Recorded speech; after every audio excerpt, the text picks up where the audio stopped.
Bansky once said, and I quote, "If you get tired, learn to rest, not to quit." Extending our warmest greetings to the people tuning in. We are so excited to introduce you all to our guest for the day, Dr. Ritu Gupta, an adolescent health expert and coach with a keen interest in understanding child psychology and human relationships. She has also been the secretary and president of the Academy of Pediatrics, Noida branch.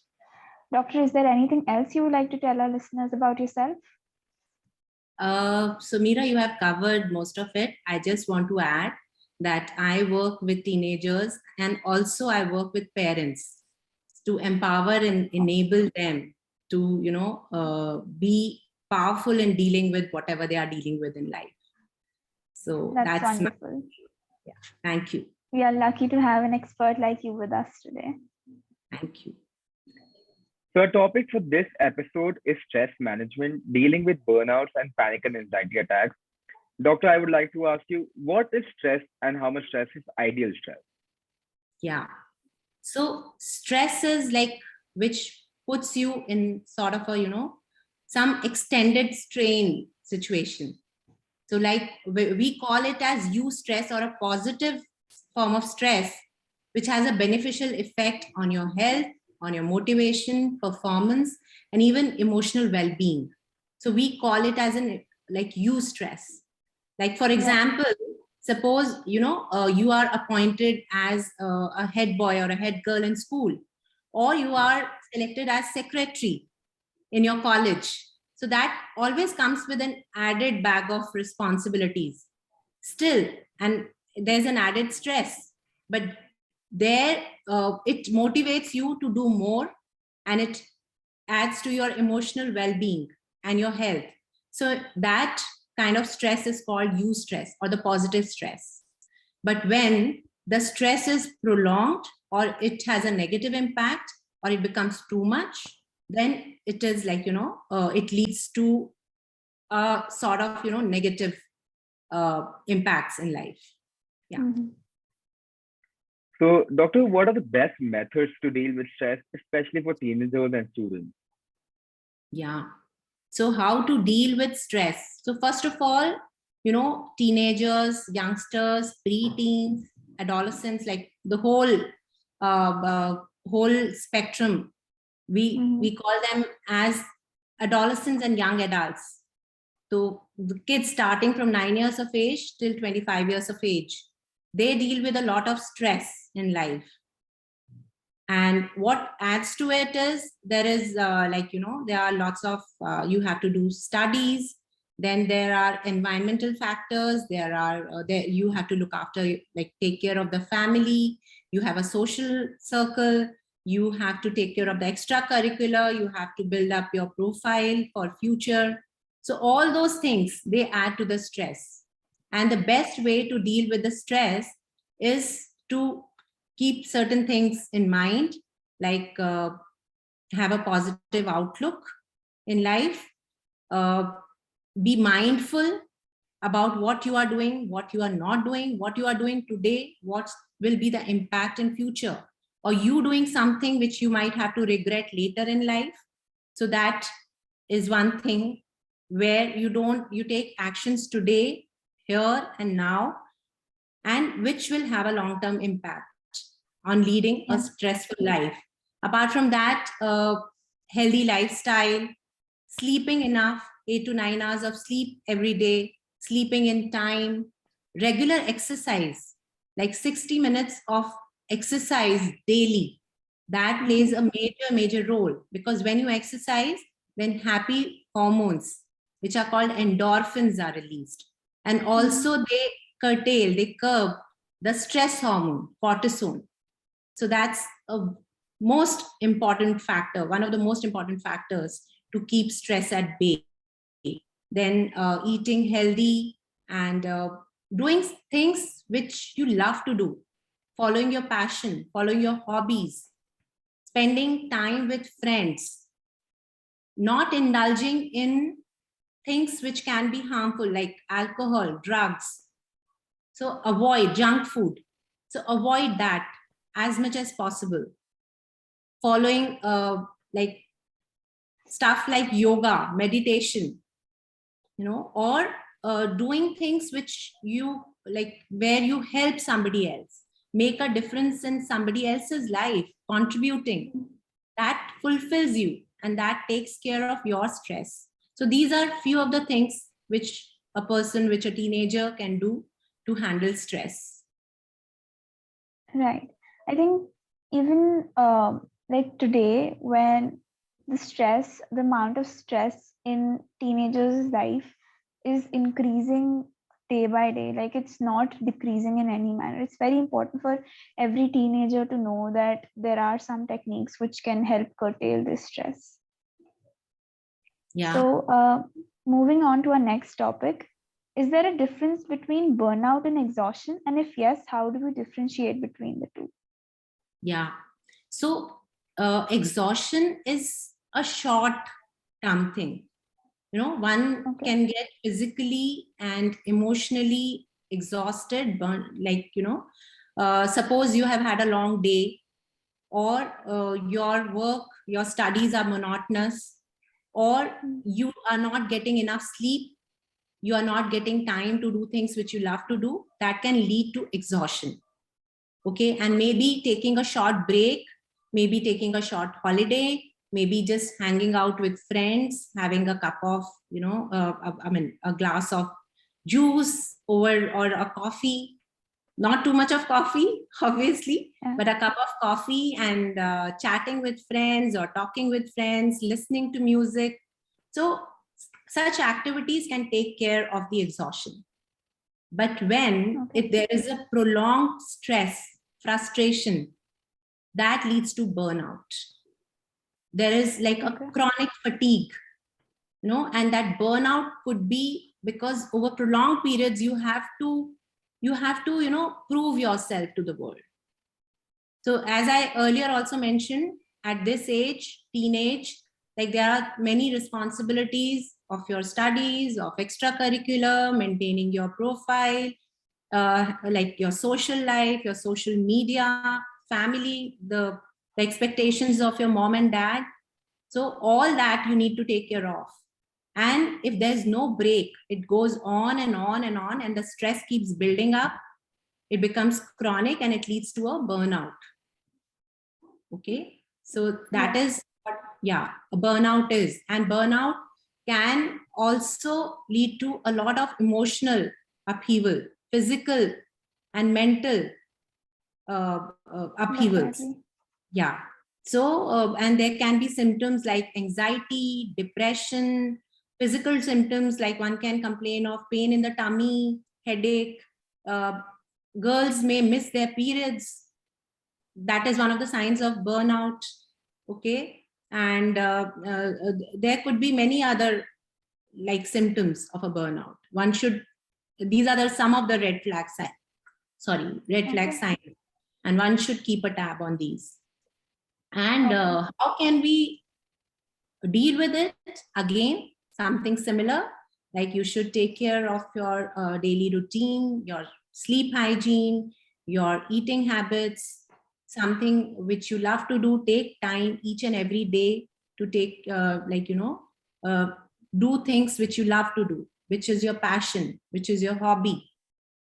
Okay, and listening to music, or before sleep, follow some ritual or some routine which unwinds you. So you can, you can just listen to some good music, take a warm shower, read a book. Okay, like anything which makes you happy, and unwind and relax and slow down in life. So take a break. Whatever is making you stressed, whatever is making you worried, just slow down and stop and see what's happening. Take a break and then start again. And if it's too severe, then you can take help of an expert. And how much time does it take approximately to get over a burnout? Is it different for different people, or is it roughly the same? Yeah, it varies. It varies on the intensity and the duration of the burnout. The sooner we take care of it, the faster it can be taken care of. Faster it will go away. But if it's been long standing and if it's been really severe, then it may take months to go. So it depends how intense it is, how severe it is. Okay. Yeah. Doctor, what is the difference between panic attacks and anxiety attacks? And how does one learn to deal with both of them? Yeah. So again, there is, all these topics, there's a lot of overlap. The symptoms, they are almost similar. So panic attack is mainly, it happens out of the blue. It happens suddenly. And it mainly, most of the times it doesn't have any trigger. It just happens. And it's short-lived. Like its duration is small. Whereas anxiety attack, it generally has a stressor or a trigger which leads to it. Sometimes, it builds up and then it leads to an anxiety attack. And it generally gradually grows. It may become intense over time and it may take longer to go away also. So that's the difference. Okay. And again, like as in stress and anxiety, all those cases here also, a panic attack also, one needs to first of all acknowledge that panic is not going to help you in any way. So just acknowledge your thoughts, your emotions, what you are feeling, and your body sensations. Get present to them, acknowledge them, and then just relax that this is going to pass and it will pass. And also in anxiety attack, again, acknowledge that, okay, I'm feeling anxious. So again, acknowledge what your thoughts are, what your emotions are, what your body sensations are at that time. Get present to them, let them be. Don't do anything about it. Just let them be. Secondly, you need to go to the source or the trigger of the anxiety attack. What is leading to my stress? What is leading to my anxiety? And then, can I do anything about it? What is it? Where is it coming from? And if you can do anything about it, do something about it. Take actions. Like if your anxiety attack is coming from your fear of exams or losing out something, then you need to work there. And at the same time, follow all those rules: eating healthy, sleeping for proper 8 to 9 hours, sleeping in time, doing regular exercise, doing things which make you happy. You can follow meditation, yoga, you can practice mindfulness, okay, all those things, taking care of all of that. And again, like if it's it's going out of control, you can't manage it on your own, then you should take an expert's support there. You should go to an expert. Yeah, that is it. And what is the importance of special activities like yoga and journaling preventing such anxiety and such panic attacks? Yeah. So when you do yoga, so that calms you. Okay. When you are, say, suppose concentrating on your breathing in, breathing out. So you are concentrating there. So it calms your muscles. Okay. And meditation also, yoga while exercising. Yoga is like you are doing various breathing exercises, doing various asanas, yogas, and meditation. So breathing exercises and like concentration, being mindful about whatever you are doing. So that really relaxes you and calms you. And one more thing you asked, Mira, it just slipped my mind. What else did you mention? Journaling. Yeah. So journaling, or like maybe even talking to somebody whom you can confide in, whom you can trust. So it's like venting out whatever you are feeling, venting out your emotions. So like talking aloud maybe, so it really, again, it calms you. It takes away whatever is pent up. So that's very, very critical, very important. That you can do journaling, you can talk to a friend, you can talk to a trusted adult, you could talk to some spiritual guru, whosoever you feel comfortable with and you can trust in. And exactly like the same way, journaling, it really helps. So you could do any of this. Yeah. Ma'am, just one more question, that if the source of a trigger of an anxiety attack cannot be identified, then what is the best way to go ahead? Yeah. So see, in most of the cases, if you work with an expert, if you're not able to do it alone, you can go to the source of the anxiety or stress. Where is it coming from? There is some experience, something which happened in your past, something which happened in your life, and then similar events happening over and over again. So that adds to keep adding to your anxiety and stress. So in most of the cases, you can identify that trigger or what the source is, and you can then deal with it. In case you are not able to identify, then also like you can just accept it. Okay, so this is it. Something is leading to this, but this is something which is not helping me. It's having a detrimental effect on me. And now what can I do about it? So then you can do whatever like works for you. Following again, all those things, anything like exercising, gymming, you can do some adventure sports if you are fond of, or you can do journaling, meditation, yoga, mindfulness, dancing, music therapy, drama, theater, like anything to deal with it. But we use cognitive behavioral therapy and other forms of therapy in science, where we really work with the teenagers and we work with them. We also do guided imagery, and like we try and find out the source, what is at the source. Right. Okay. And as I said, if you are not able to find the source, but at least echo and share your thoughts, your emotions, what you're feeling, what exactly you're going through with somebody whom you can trust. That really helps.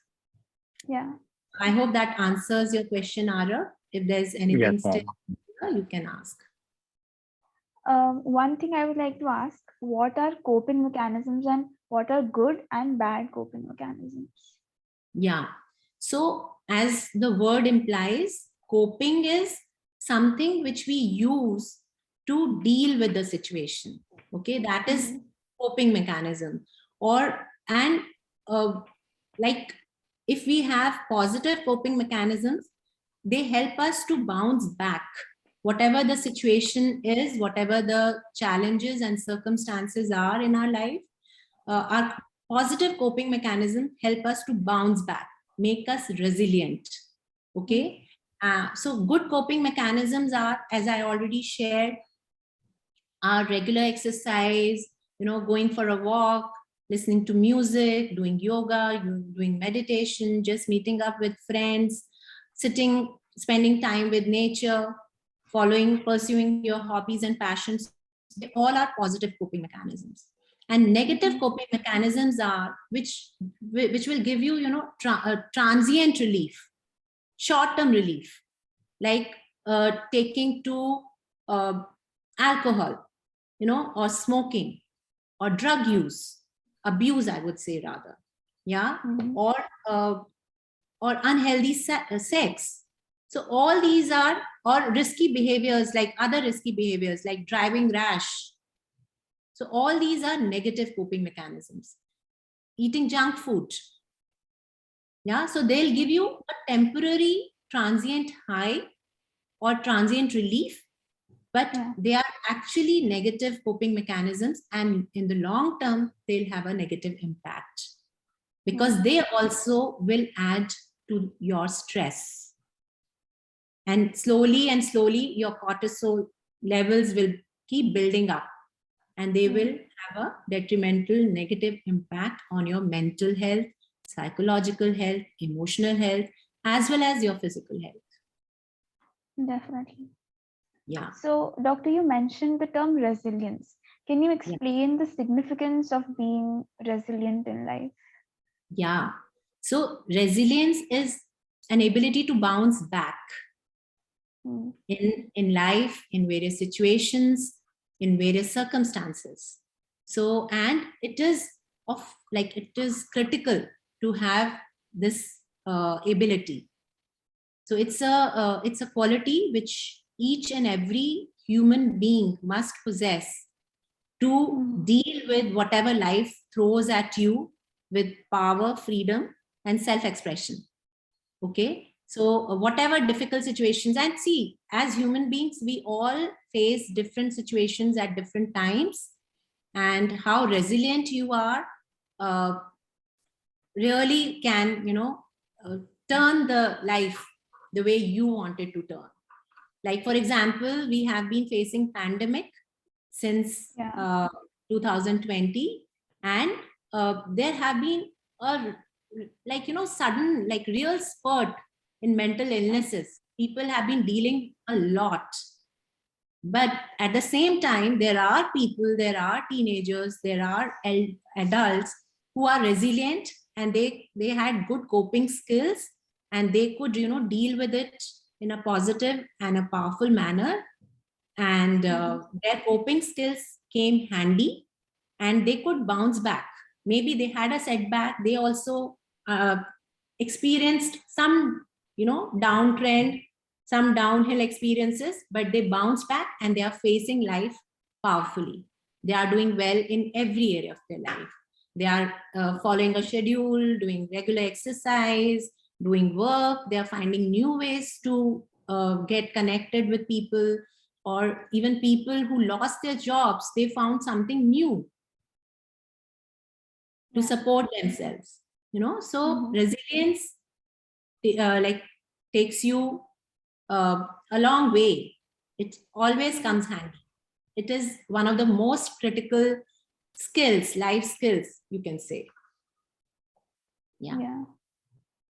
Doctor, what role do you think the parents play while their child is dealing with stress or anxiety or panic attack? And how can we work towards eradicating the stigma associated with mental health in our nation? Yeah.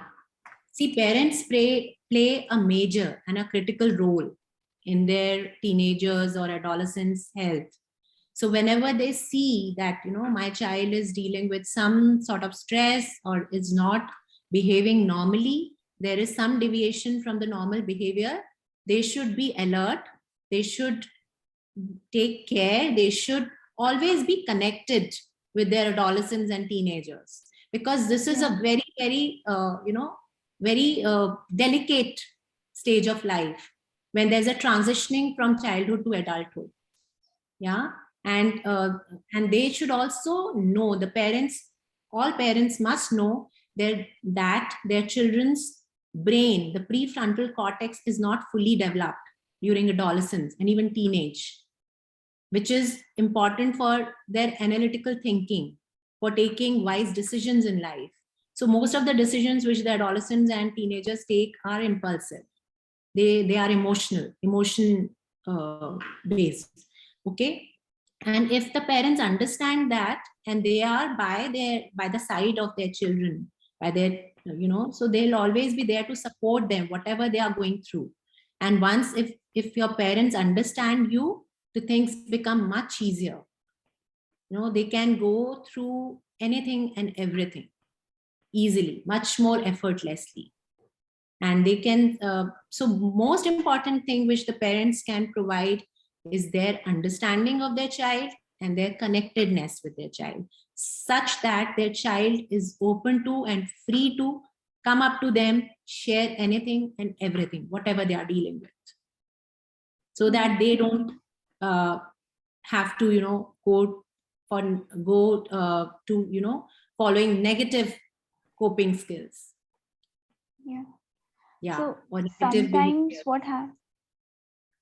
Sometimes what happens is that parents say that this is not something which is real. Mental health is, sometimes they blame it on social media, on phones, and they don't consider that mental illness is a real thing. as you said that you work with parents, how does one make their parents understand that this is actually a real thing and you need to deal with it somehow? Absolutely. So see, as I said, like, as much it is important for parents to be connected and be free in communication with their children, I would request all the teenagers, adolescents, young adults to, share freely whatever they are going through with their parents. Trust me, maybe the way sometimes your parents behave or what they say is not ideal, but they love you, they care for you, and their life really, it revolves around you. So don't deal with anything alone. Go up to your parents and share whatever you are dealing with. And slowly, gradually, the stigma and taboo will go. But don't hesitate to take support. They should be the first people whom you should go for support, because they know, they have better knowledge than you, they have better experience than you, and they are the right people who will seek support if required. Okay, just be open with them. And I do understand that stigma and taboo is there, but people are gradually, now understanding the need and importance of mental health, and that it's critical to be mentally healthy.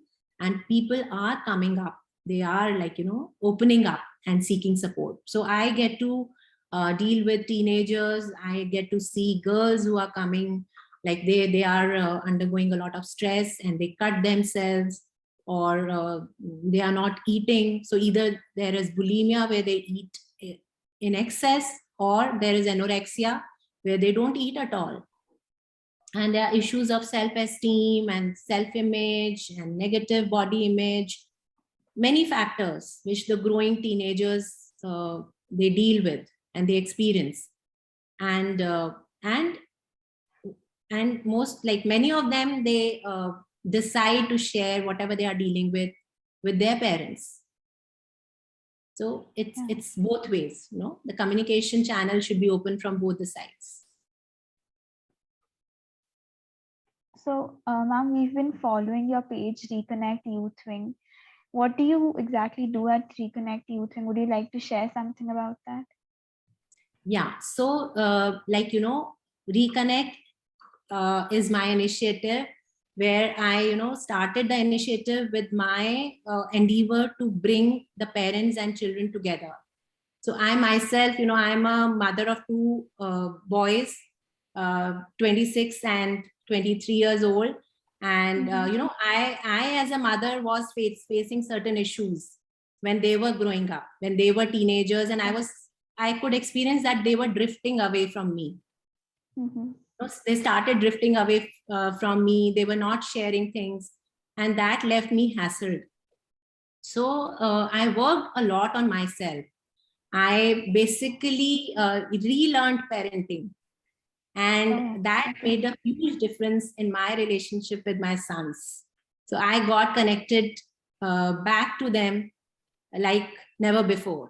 And then I decided, okay, let me, give what I got to other parents and other teenagers. So I started with Reconnect for parents and Reconnect Youth Wing. So Youth Wing, I have volunteers with me, young leaders with me, and Arna and Udita, they are here part of your endeavor also. So they are also part of the Youth Wing. They are two of the leaders, the brilliant leaders. And there also, we conduct webinars, we conduct various sessions, one-to-one interactions with the adolescents and young adults. And we have an Instagram page. So where we always, think of disseminating whatever, rather than information, I would say what things really make a difference in a teenager's life. How can they be empowered in whatever they are dealing with? How can they be somebody who's powerful in the face of whatever challenges the life, throws at them?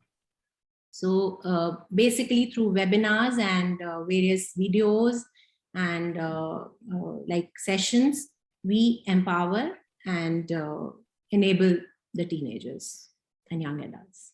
That's what we do. Okay, that's great. Doctor, is there any message that you would like to give to the listeners who have joined in today? Yeah. So, okay. So my message is, just, feel free to express yourself. Don't keep anything which is bothering you in your heart. Vent it out. That's the message which I want to give. So find a person, find a friend, find an elder, find a teacher, find whosoever. There is one person, there must be one person out there who will listen to you, understand you, and show you the way ahead. So just go out there and seek support, vent it out. That's what I want to say to all of you. And wishing you all the luck, all the best in life. Thank you so much, Doctor, for taking out your time today to chat with us. It was lovely talking to you, and I hope that a lot of individuals hear what you've said and talked about today and realize the importance of taking a break and not being too harsh on themselves. Again, thank you so much for talking to us. Absolutely. Thank you, Mira. Thank you, Arav, and thanks to the whole team of Shisha for inviting me here and giving me this opportunity to, share my thoughts with all of you. Thank you so much.